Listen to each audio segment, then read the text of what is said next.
In the headlines, police kill 4 suspected proscribed IPOB members, uncover 5 undetonated explosives in Imo State. NDLEA arrests father of 4 with 20.75 kilograms of black liquid cocaine in makeup mascara at Abuja Airport. Former governor of Borno State, Modu Sharif, steps down from national chairmanship race of APC. And on the foreign scene, 4 killed, many injured as car crashes into carnival crowd in Belgium.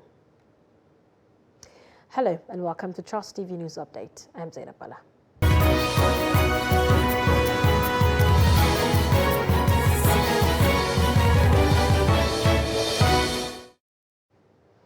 Hello and thank you for joining us. Suspected members of the proscribed indigenous people of Biafra, IPOB, were neutralized in a gun duel with the police at Omuma, hometown of Governor Hope Uzodinma, on Sunday morning. According to the police public relations officer, Imo Police Command CSP Mike Abatam, the gunmen were killed in an attack on Omuma Police Station in Oru East local government area of the state.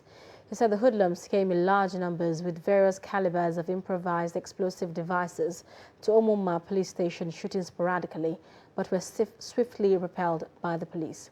According to him, charms and 5 undetonated different capacities of improvised explosives devices were recovered from the neutralized bandits, noting that the police is coming to the bush to apprehend the fleeing gunmen.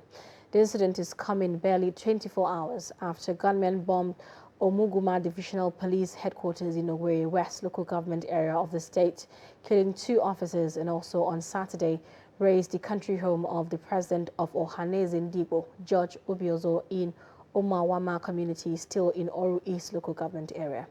Meanwhile, the governor of Imo State, Hope Uzodinma, blamed the attacks on desperate politicians whom he said will be hunted down soon. Proscribed indigenous people of Biafra, IPOB, has assured its full support to Southeast governors ready to work for the interest and liberty of the people of the region. The group, in a statement issued by its media and publicity, Emma Powerful, expressed its preparedness to work with Anambra State Governor Chukwuma Soludo to secure the state and make it envy for black race. The group, however, warned those who make themselves willing tool to criminalize its agitation for freedom to have a rethink or be ready to pay dearly for it. IPOB warned the governor against repeating the mistakes of his predecessor, who it said allowed himself to be used by its enemies to persecute its people. Recall that Governor Soludo, during his inauguration, sued for peace with the agitators, warning politicians playing politics with insecurity in the zone to desist forthwith. Elsewhere, bandits have killed a school teacher with 4 others in Birnungwari local government area of Kaduna State. The local government chairperson, Ahmed, confirmed the killing of the teacher by the bandits, adding that the bandits also injured 1 other person who is receiving treatment in the hospital. A statement issued by Birnungwari Vanguard for Security and Good Governance, signed by its chairman Ibrahim Nagwari, said about 16 people were also abducted in the eastern part of the area. According to the group, the incidents happened at different times within the past 4 days, adding that in Rendegi area, bandits released 32 people out of the 46 abducted after paying 60 million naira ransom. The group called on security agencies to always respond to distress calls from the various wards in Birnungwari. Police in Kogi State has confirmed the arrest of 3 suspected hoodlums for the alleged gruesome murder of a pastor of Deeper Life Bible Church, Alimi Victor, on his way home from a church service at Okaito area along Kaba, Okene, last week. The police public relations officer, SP William Aya, while confirming the arrest on Saturday, said the police found the body of the deceased in a pit along the route of his church a few days after declaring him missing. According to the police spokesperson, the 3 suspects are already undergoing interrogation at the Criminal Investigation Department of the command in an attempt to uncover the reasons behind their dastardly act. The governor of Zamfara State, Bello Mohammed, has presented 5 brand new Hilux vehicles to the government of Niger Republic for special border patrol to curb the activities of bandits now declared as terrorists. The donation of the 5 Hilux vehicles is in fulfillment of an earlier pledge made by Governor Bello Motawalli to support the government of Niger Republic with vehicles and other security logistics in the fight against banditry. The report. Zamfara State Governor Bello Motawalli had presented 5 Hilux vehicles to the Governor of Maradi Region, Abubakar Shuaibu, at a ceremony held at Government House Gusau in the state capital. Governor Mohammed said his administration decided to donate the vehicles to the government of Niger Republic in order to provide special border patrol at Maradi and other parts of Niger Republic, which shared borders with Zamfara, Katsina, and Sokoto states. As I pledge to give 5 vehicles, trucks, and other to ease the fight against banditry and to checkmate the cross-border patrol of these criminals that are between Zamfara and Maradi region. Today, I am handing over the said vehicle, as I promised, to the President of Niger Republic, President Muhammadu Bazoum. He sent the Governor of Maradi and all the security chiefs in Maradi region to come to Zamfara and other to receive these vehicles for the use in transborder patrol. Governor of Maradi Region Abubakar Shuaibu thanked Governor Bello and the people of Zamfara State for the gesture done to them, saying the vehicles will be used in the fight against banditry and other heinous crimes, particularly along the Maradi border. The Maradi governor, in company of his commissioner of police and other service chiefs from Maradi Region, commended the efforts of the governor in the fight against banditry.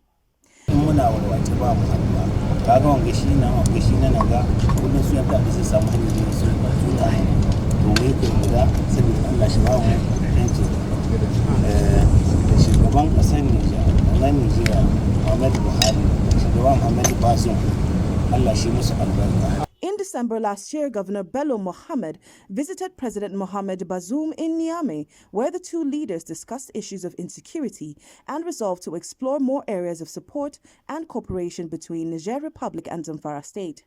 At the meeting, Governor Mohammed promised to donate the 5 brand new Hilux vehicles to the government of Niger Republic for special border patrol. Secretary to the state government Kabiru Balarabe, Commissioners of Information, Security and Home Affairs Ibrahim Dosara and DIG Maman Safe, retired Zamfara State Commissioner of Police CP Ayuba Elkana, and other heads of security agencies in Zamfara State witnessed the event.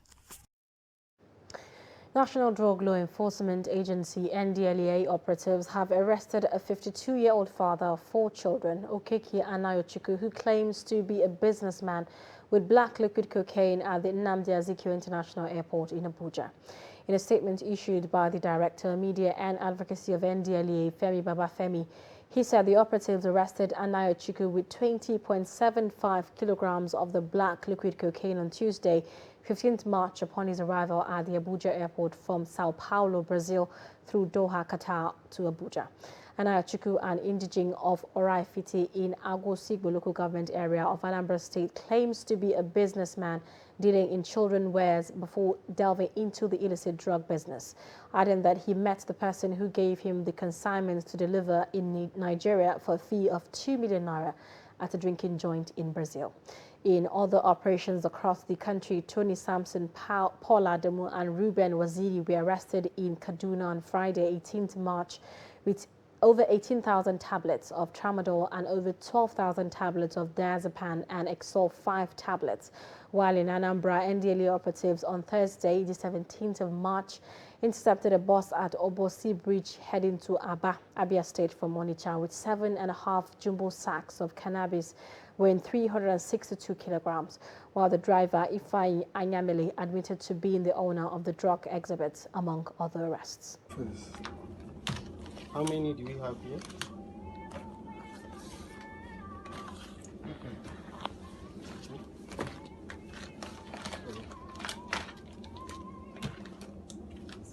okay? Yeah, it's, Okay. Yes.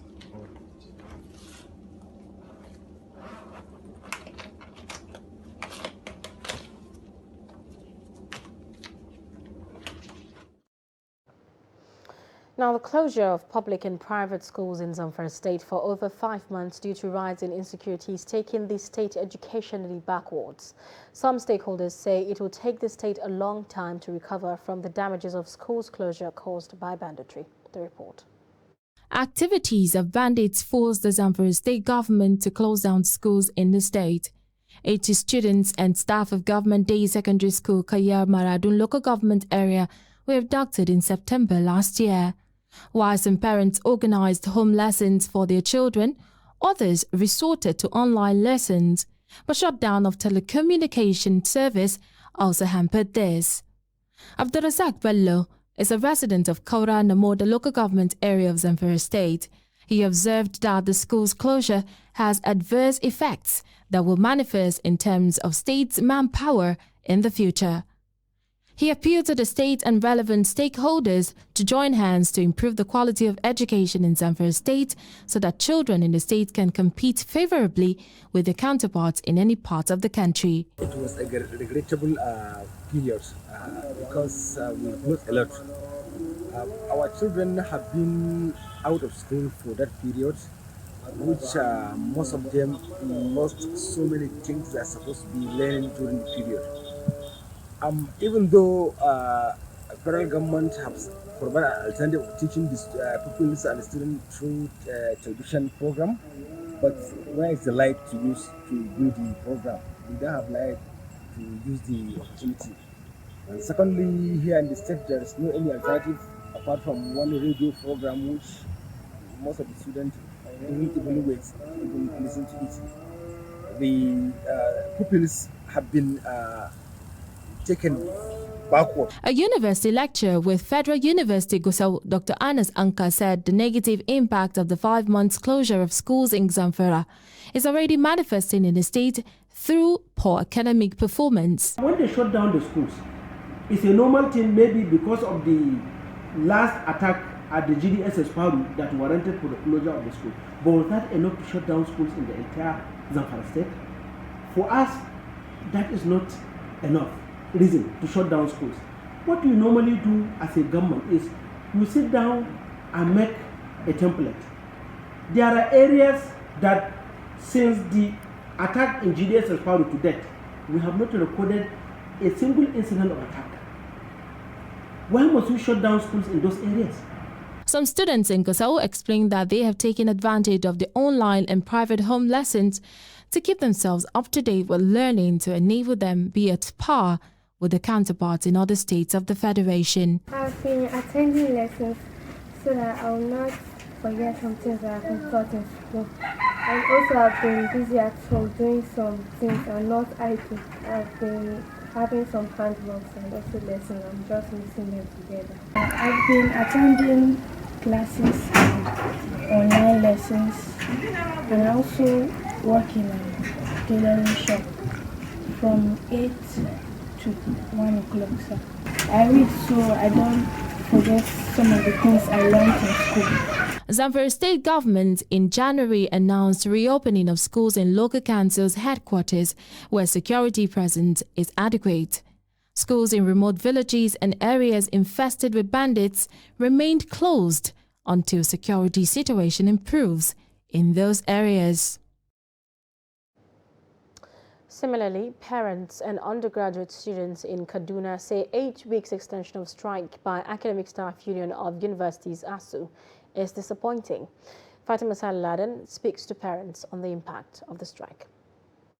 Some students in Kaduna say incessant ASU strike is causing setback to their education pursuit, calling on government and the striking lecturers to consider the poor students. It's kind of traumatizing because we are now in a situation whereby we don't even know when we are graduating. A course of 4 years has now become a course of only God knows when. Government have not said anything yet. We are pleading with the government to call on this ASU for them to sit down and negotiate for the sake of we, the poor masses, because at the end of the day, it's the children of the poor that are suffering from this. So the government should please call on ASU so that they can sit down and negotiate to have a final say so that this strike should come to an end. We virtually have like just 3 weeks or 2 weeks to have exam. And unfortunately, the ASU now embark on the strike, in which automatically is affecting we the student, particularly the graduating student. I'm not saying it's not affecting those people that are not graduating, but the most effect of it is those people that are going to graduate. Or for example, now if I'm 20 years now, I'm going to graduate in the limit of the maybe 30 years, and this ASU strike now will now prevent me from graduating in 30 years. Approximately, and it will affect me going to the National Youth Service Corps, that is the NYAC. So we can say that if this strike still continue, a lot of students staying at home will hinder their level of understanding what they have been taught. And most importantly, like our own school, when we resume from this strike, we are going to have an examination.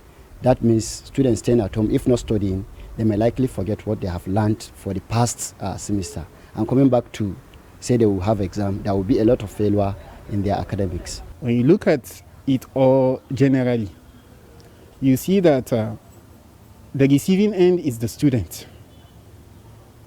And the student being the receiving end affects their year of graduation. Some parents say not all can afford taking children abroad or to private universities, noting that strike does not solve problems. So the board party should come back again to look at. It's a 50-50 thing. You rub my back, I rub your back. Yes. The government should yield to the demands, some of the demands of the university lecturers. Yes. The same thing, ASU should mellow down a little and also take the plight of the students and the parents, because not all of us can afford to send our children abroad. I cannot send my daughter abroad. That is the gospel truth, because I don't have that money. A child that is supposed to finish a course and back his own certificate within 2 or 3 years is ending up spending 4 to 5 years. And the parents also are not happy. So government should do something. ASU too need to reason. I think among them they have children that are schooling. Can they sit and find out properly in a dialogue form to address this issue? Why is this check continuing year after year? While many young people say they are frustrated and losing interest in education, Nigerians believe ASU should find alternative to strikes to advance the cause of higher education. Fatima Saleh Laden, Trust TV News, Kaduna. Here was in Trust TV News update coming up. Lawmaker turned palm oil merchant. Stay with us. This is Trust TV, documenting the Nigerian story.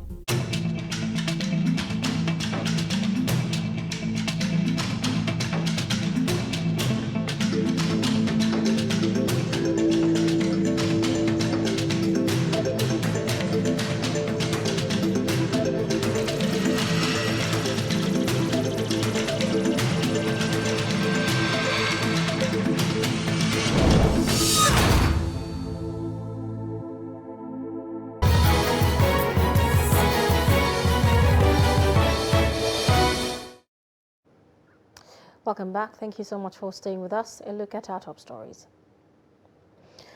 Suspected members of the proscribed indigenous people of Biafra, IPOB, were neutralized in a gun duel with the police at Omuma, hometown of Governor Hope Uzodimma, on Sunday morning.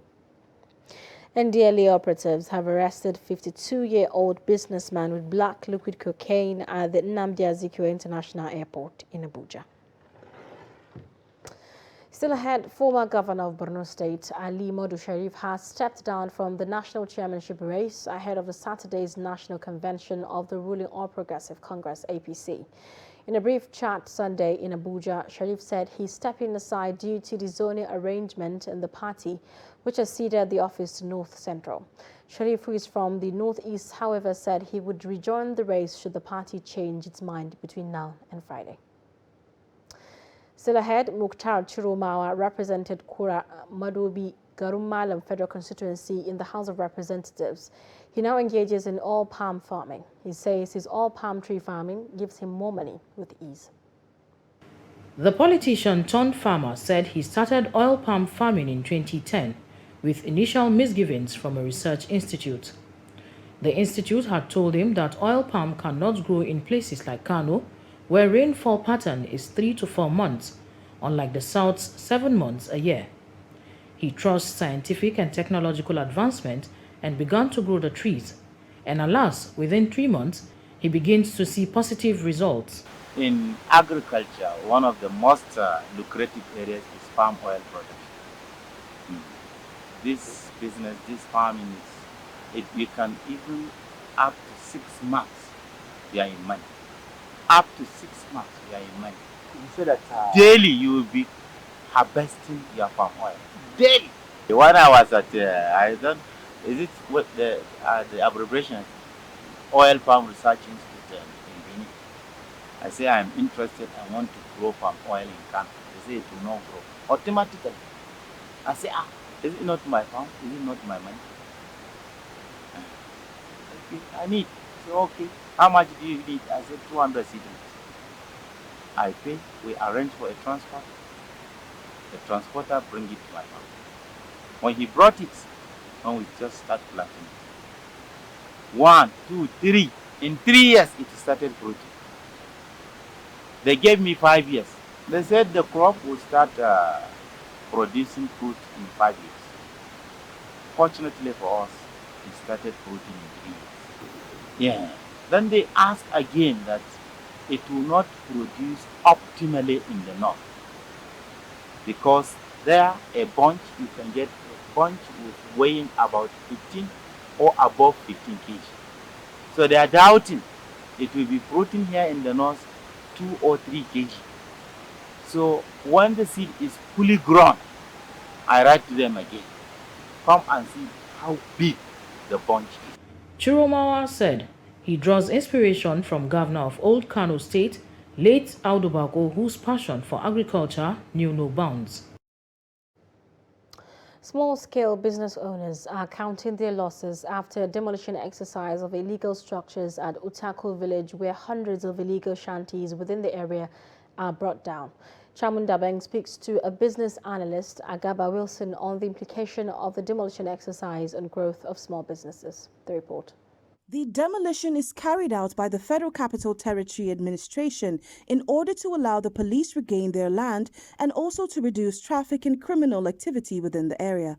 But the question many traders are asking is, when plans to get rid of such structures, what alternatives does government provide for owners? It's not a crime that people try to make a living by selling along the roadside. It is also not a bad idea that the government wants to keep the city clean and organized. Now, there's always a balance between this. My challenge with our people in the government most time is we do these things without establishing alternatives. Now, these people must leave. And to leave, they need to earn somehow. Now, by the time you demolish this place, and you do not create an alternative for them, what you are going to get, you're just shifting the problem from one location to another.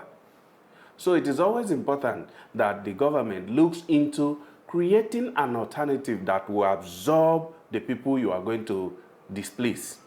I don't know what the comprehensive alternative for street selling should be, but I think the major issue is that people need economic empowerment. They want to do something that gives them income to sustain their living. And that is the reason most of them are in these kind of places. You see them in traffic areas and all of that. How can we give these people an opportunity to earn? These are the things that the government should look into. If we fix these things, these people will naturally fizzle out. Shop owners may be forced to find another place to continue their business, but what can be done to end erection of illegal structures without government approval, and could these small traders be relocated elsewhere to develop and thrive? The government can put a place together, put a resource for water, put somebody in charge, put machines there, and then somebody is there to collect revenue. So every day, a young man can wake up and say, I want to go and wash car. Come there, pay 500 naira, and take one position and start washing cars. You make good money, and you go home. Even these people that are selling food can come and stay in a canteen there, just like in Area 3, you have a Area 3 food court. You can have a food court around that place so that people can come and wash and also eat. Thereby, you have created a job for the young men who would be contemplating kidnapping or selling human parts. The time he's washing car, he's only concerned about getting more cars to wash. By the time he's done in the evening, he's tired, he goes to sleep, doesn't go to steal. Our young ladies who will be wondering about will find jobs in the restaurant, serving people in the evening, they are tired, they go to sleep. So these things are simple things. They are not rocket science. But we just need to sit down, think thoroughly, and be sincere about what we want to do, not charade for showboating. That's not the kind of thing that will solve our problem. We'll create more problem by doing this kind of stuff. That's my sincere opinion about it. Shamun Dabeng, Trust TV News, Abuja. There you go. Now on the foreign scene, at least 4 people have been killed, over 30 others injured after a car crashed into a crowd of early morning carnival goers in Belgium on Sunday. Belgium Interior Ministry said 12 out of those injured are in life-threatening condition. Mayor Jacques Gobert said the car was driving at a high speed when it ran into the crowd at the carnival of Strepi Braquenis, a district of the former industrial town of La Louvre. Reports say the public prosecutor's office did not wish to communicate on the case for the time being. Sunday's event is planned as a launch for a post-COVID carnival scheduled to run through Tuesday. And that's it on News Updates. Do not forget to follow us across all our social media platforms. I'm Zainab Bala. Stay tuned.